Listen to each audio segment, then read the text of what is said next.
Hey, this is David Charney. I wanted to talk about the newest e-learning challenge, number 180. It's using Lego bricks to design interactive lesson plans in e-learning. So this is what I came up with. I didn't have a lot of time, but I can't pass up something to do with Legos, so I had to dive into this challenge. I wanted to walk through what I had put together. I know that a lot of people think that the moon is maybe a lot closer to Earth than it really is, so I thought maybe I could present that through these Lego pieces and let people kind of interactively move the moon to where they think that it should be as it relates to Earth, and then it gives some feedback. So it says here, how far is the moon from Earth? Drag the moon and release. So I can drag this, and as I drag the moon, wherever I drag it, I think a lot of people will put it maybe there.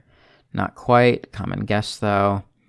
I can move this over here. I'm warm, not quite. I move it way out here.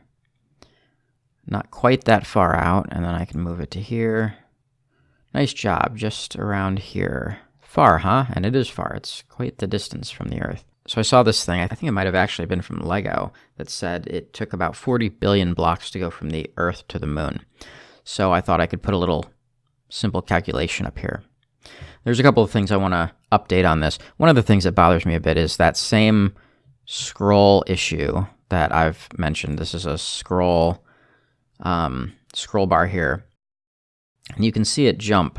It'll hold better in the middle, but if I go to an end and I click, see how it jumps by itself, and I really wish they'd fix that and make it work like Storyline 2 did. But let's take a look at how I put this together.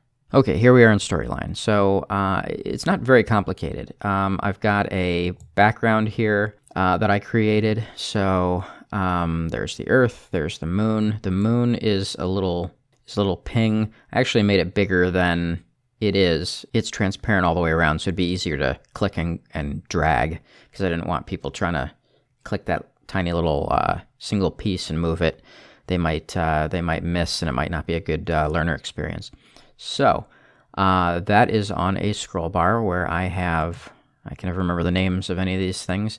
That is a thumb fill picture, so I added a picture to that. I scaled it to fit my background here, and then I brought this way to the front and made sure it aligned, and I brought this way to the end and adjusted it so it aligned. And then it was really about figuring out how many, there's 50 here, so I needed to set this to 50. So now it should, in theory, align with a line anywhere I drag this, which was really important to me.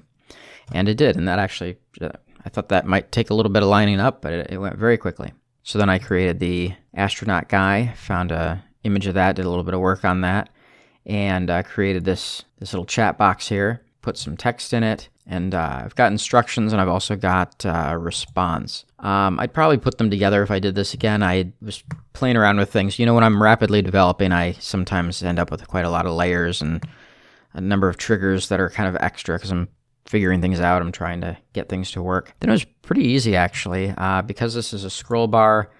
There's a variable here. Where is that? Yeah, slider 1. So slider 1 will equal whatever I drag this to. So if I start on here, for instance, it's going to know exactly where I'm at. So if I drag this, it's going to change the slider, and then I basically show my response.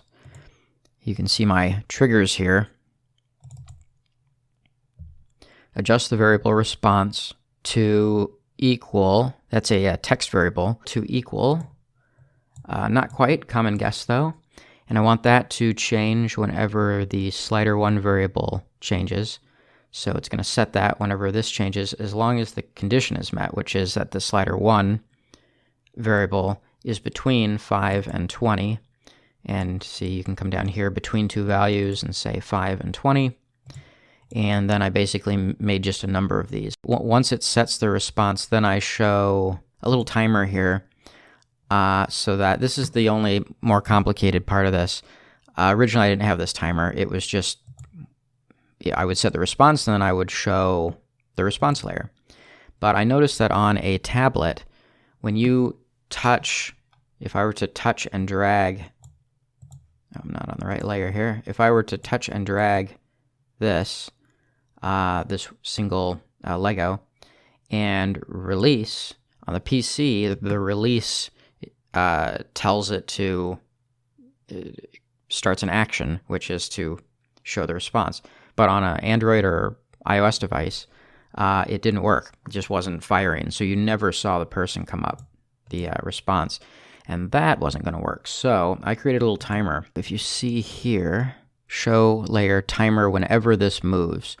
So whenever you're moving this, it is going to hide and show timer. So it will never get to the end of a second. If you're basically, you have to let this sit for a second for it to get to the end of the layer. And then once that happens, it will show the response layer. So that was the best way I got this to work. A little hurdle there. So then I wanted to have this little calculation here. I knew that there was 40 billion between here and around here. I wanted kind of just an area here. You know, if you get close enough here, then you're right.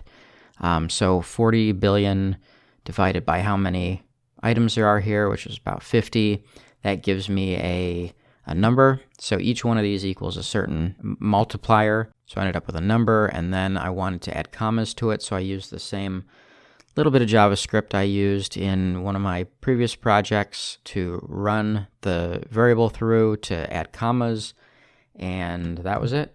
So that's how I built this project. So you can see I can move this, and it adjusts the number at the top whenever I let go. After a second, and it recognizes that I've stopped moving it for a second, you'll see some sort of response. So that's it. I've got a number of links below, one of which is to this project and another is to the challenge itself.